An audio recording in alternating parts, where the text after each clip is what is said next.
would you do that, you dumb girl?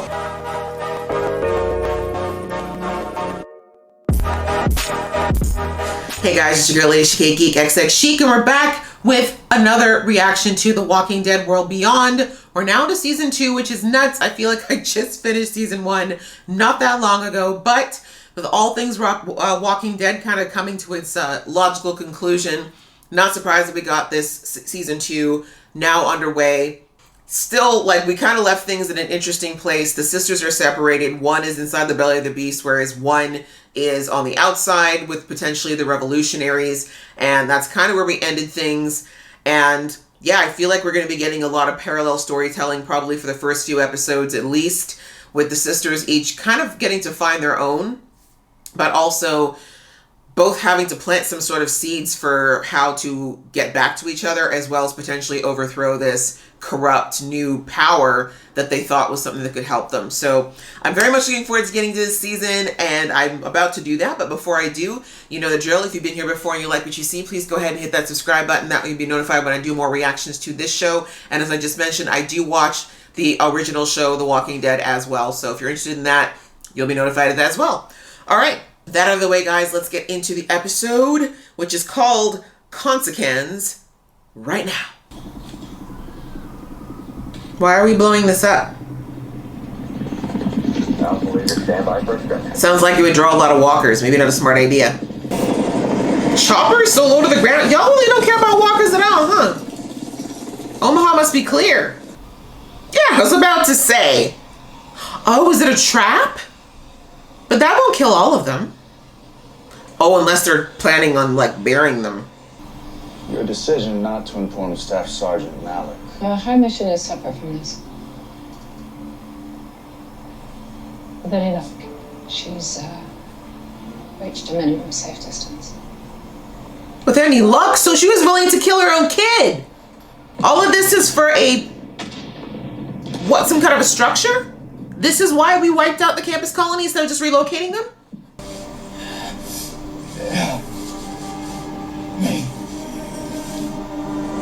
Oh, they will. You didn't look like you were going to survive anyway.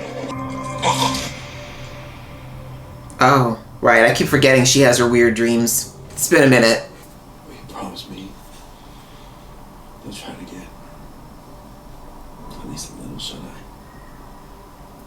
You see, I would, except when I close my eyes, I dream about pulling the faces off of walkers, and it's weird. So I'll just stay up and look at numbers. Thanks. You want to make out? Like, why do you keep looking at me? Change of plan.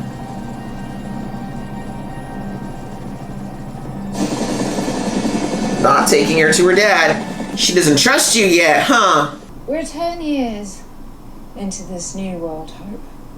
Mm-hmm. And there are dead columns. You call them mega clusters, others call them hordes, some call them herds, roaming the continent.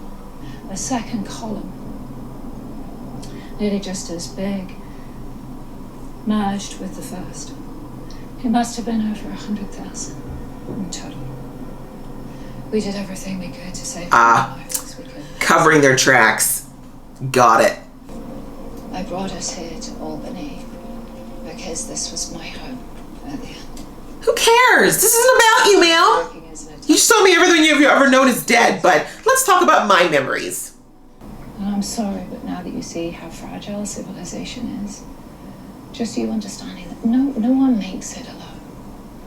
No one. It takes... She's like, this is not the time, ma'am. You just told me everyone that I know is dead. Give me a minute to process. And you have a lot to offer, but I cannot bring you in to join your father unless I know that despite your grief and despite your anger, you are fully committed to being an asset. So why didn't you just leave me alone then?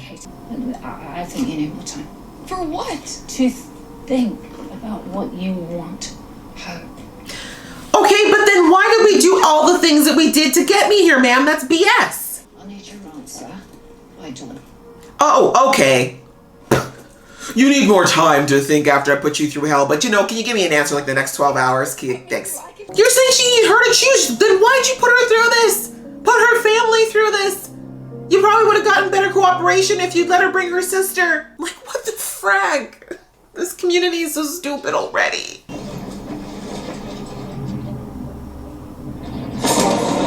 There we go.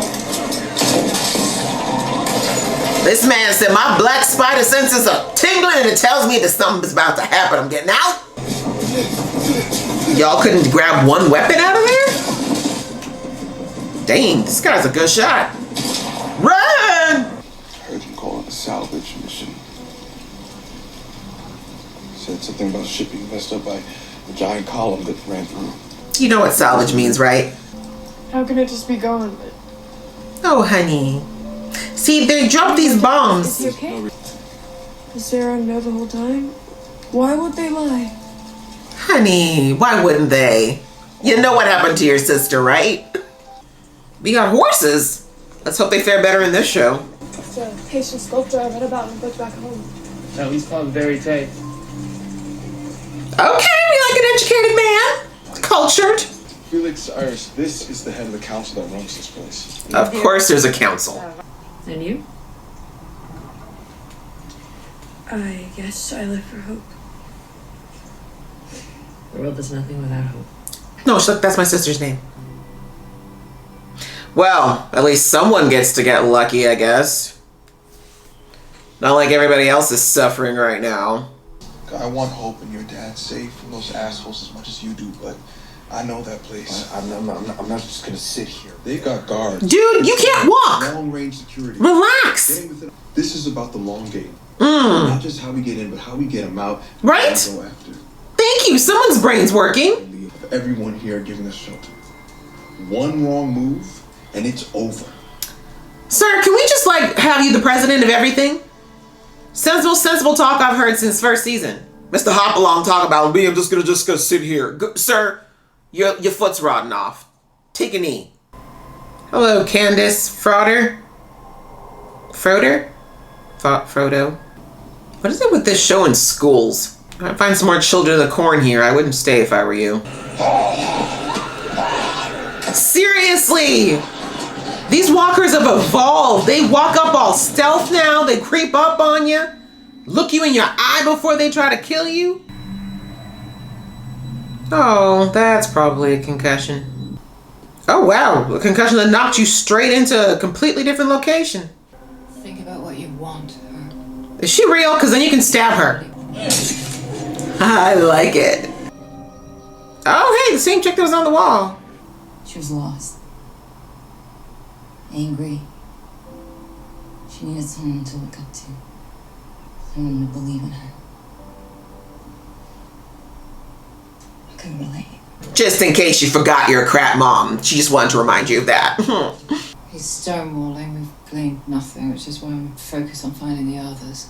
If they know too much, or if they're still resolved on saving Dr. Burnett or now Hope,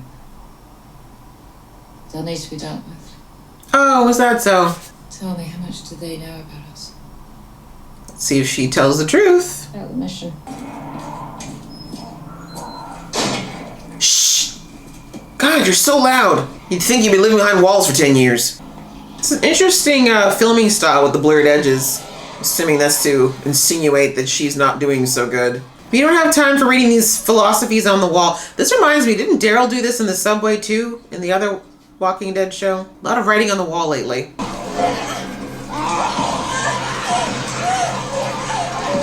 I'm so confused. You had clothes and food, and when you had fight, you keep it. When you have nothing, you take. You have to take. You have to feed. The hell? Who talks like that? Oh, hey, it's the missing girl. You're her. Is it real? It can't be. Because you are. Huh? Oh my God, this concussion is something else. Cocaine's a hell of a drug. Oh, excuse me. You know what? You can die now. There you go. Speaking of feeding, you fulfilled your purpose. One of them walkers just got a big mouthful of hair, too. So this is like her safe place, I guess. She always goes back to this house when she seems to be going through her immediate trauma. There you go. Okay, so she did make it inside there. That part was real. I was very happy to get your call. I seriously just hate anytime she talks. They wanted to see if I'd go after her. Testing me. Have changed me. Mm-hmm. You're wising up slowly, Huck. Are you seeing the truth about your mama yet? That she's kind of evil, kind of horrible?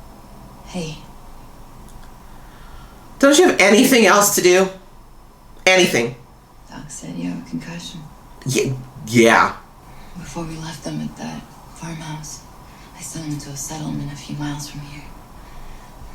People there will keep them safe. Oh, okay. So she was part of that. Why should I tell your mother how bad her daughter screwed up her mission? Why shouldn't I screw with your life just the way you did with mine? Facts. It's the only way you can be sure he stays safe. You really are your mother's daughter. No, I got that I wanted to get to a future. Maybe help work for one. But there is no way in hell I'm working with you assholes to make that happen. Know I that. wasn't gonna make... Maybe if you came to her with something other than your self-preservation and defeatist pride, she might have actually tried to work with you. Happy birthday, kid. Something about shit being messed up by a giant column that ran. Column. That's the part that they don't know about. That wording. Where did she get those? Can she even use them? Iris, girl. Like, I appreciate the heart and the ambition, but... What, girl? If you just end up giving this man a scratch... Please don't do anything stupid. Just stay still. Why would you do that, you dumb girl? You have the perfect distraction.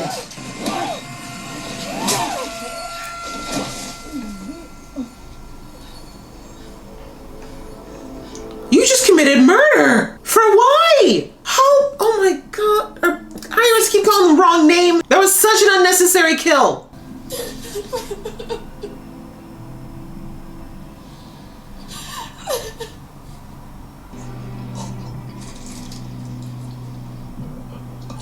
Oh, this was not necessary, sweetie. This was not necessary at all.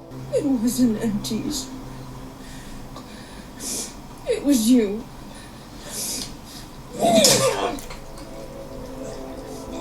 Okay, well, Iris snapped. Literally.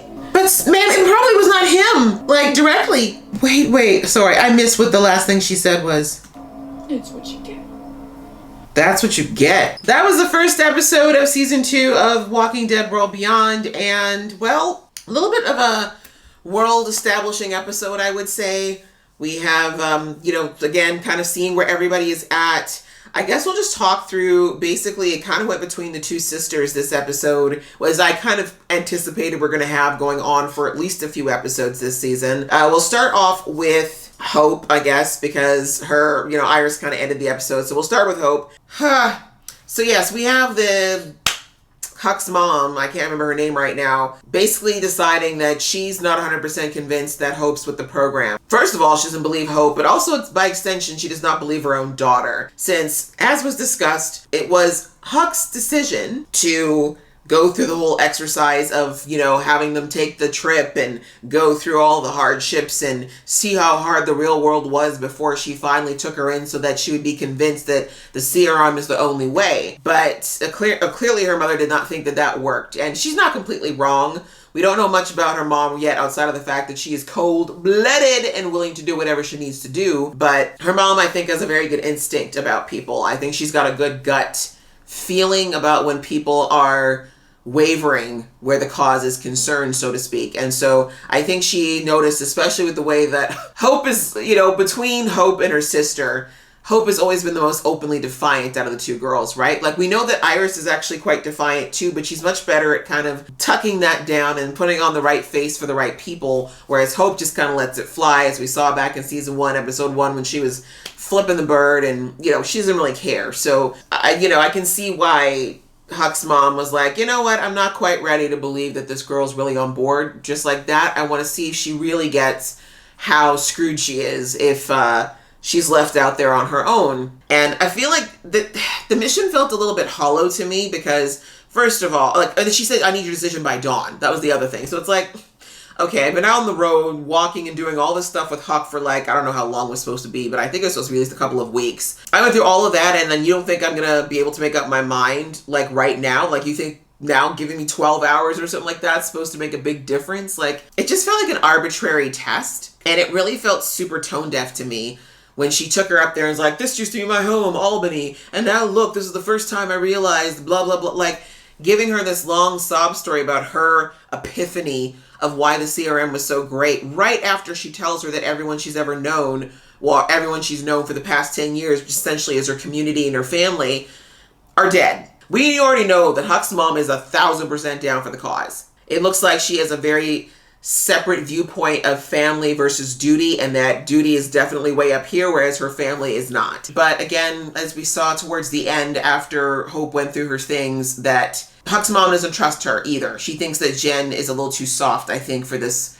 CRM life. I think she's picked up on the fact that Jen is susceptible to wanting to potentially defect, or that she's not completely down with all the things that the CRM wants her to do, and she's trying to test her and kind of hoping that it's not the case, because again, if he was already willing to sacrifice her in clearing the campus colony, she'd probably be the same way about if her daughter decided not to stick with the program. So, but just before I jump off of that, we had Hope with her weird hallucinations, going through this school, but her just kind of wanting her family and just really wanting to go back to that time and that place where things were safe and it made sense. And you saw her like remembering the last time she saw her dad and how it wasn't necessarily the best, goodbye. But again, coming to that resolution at the end, that really, it's not so much that she wants to build the future the CRM wants, but she wants to see her dad. She wants a future where she can fix the relationship that she has with her living parent, and where she can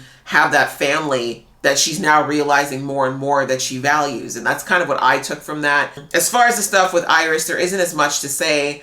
We got a little bit of filling in from, I'm sorry, the names are all going to take me a minute, but from, the dude who went to the CRM with her father, and, basically caught us up on how he ended up out there in the wilderness, and the fact that the CRM clearly knew that something was going down and that things had happened at the campus colony and were trying to keep them out of it. But at least, again, Iris got the confirmation that her dad should be fine and that there's no reason that Hope wouldn't be. We see there that Iris really did not take that well, right? She was very much just analyzing and thinking about it and being like that doesn't make sense. Like what they're saying, that it was just a matter of empties, as they call it, walking through and decimating it, that just couldn't have been it. And that it has to have been more, like there has to be an ulterior motive. And this is kind of like that whole, like last season we got the whole spiel about how, Hope's like the clinical, scientific, like very specific one, whereas Iris is more the holistic thinker who sees the big picture from, the top down, and is very good at kind of feeling people out and intuition. And her gut was telling her that, no, this is not right. This doesn't sound okay. Interestingly, like what I didn't expect from her was the rage, the ending where we see her kill that officer. And as I said, it was a completely unnecessary kill. I thought, okay, is she just going to scout things out? Does she feel like she needs to do something? But then she saw that man, and really, she could have walked away. She could have just left it, or at least waited for him to come. It was like when that walker showed up, she had the perfect opportunity to walk away. But she pursued killing him. She actually went. And it was not even like easy, because I'm like, she does not know how to use a crossbow. She could barely use the spear. This poor guy had to die slowly and painfully, but I almost think she kind of wanted that, because after he fell and she went and stabbed him in the chest, and she drew the strength of her rage about, her community dying and her crazy dream, she literally was just like, watched him choke on his own blood. Like she could have ended that. She could have made it a lot less painful, but she wanted him to suffer. And then when she took his mask off, looking him in his eyes and then saying to him, yeah, it wasn't the empties, it was you. And this is what you get. Like, I was like, well, damn, like Iris? People would have thought that Hope was the volatile one, but Iris is actually the one you need to worry about. They always say it's the quiet ones, right? It's the ones who seem like they're perfectly fine, who turn out to be like the Ted Bundys, right? So I saw last season that Iris does repress a lot, and that there is a lot going on with her, but I definitely did not see it culminating in her actually taking a life. Like the girl who threw up, killing her first walker, literally just murdered a random. And I'm wondering what's going to happen now, because obviously the CRM we saw is very organized. They're going to realize this guy didn't come back from patrol. And as we heard throughout the episode, this community that they're living in is living on a very delicate balance right now.